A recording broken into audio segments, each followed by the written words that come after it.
Welcome to my YouTube channel. On this channel, we find facts and fine-tune figures. So we are back in our Fabric environment, and then you can see we have some number of icons on the side here, and then included in those icons is your one lake data hub. So I will click on one lake data hub now, and within my own tenant you can see all the assets that I have. And if you scroll down briefly, you will see an explorer where you can actually filter or navigate to any asset that has been created within your own tenant. Let's get started talking about data ingestion and transformation.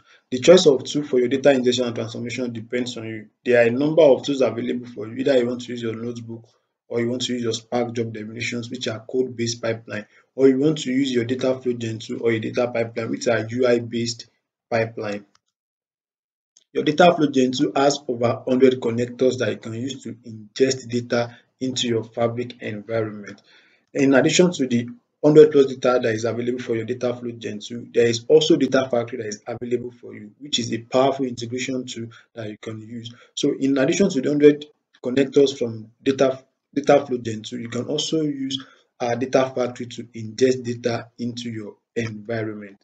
Now, within data factory environment, there is always a data set, and within that data set is an activity, and activity could be one activity or many activity, and all these activity arranged in a sequence, in a logical sequence, is what will give you your pipeline. So this is a typical look of what a pipeline is. So the entirety of what we have on our screen right now is a pipeline, and then within this pipeline we have a number of activity. We have one copy activity here, copying data to a bronze layer, another copy activity converting it to a data lake, and of course we now have Outlook activity, webbook activity, and also a notebook activity. So the logical arrangement of all these activity results in making data available within your Fabric environment. Also, you can actually ingest data into your Fabric environment using your notebook. Either you are using your web-based notebook, or if you are comfortable using VS Code on-prem, you can also use that for your data ingestion.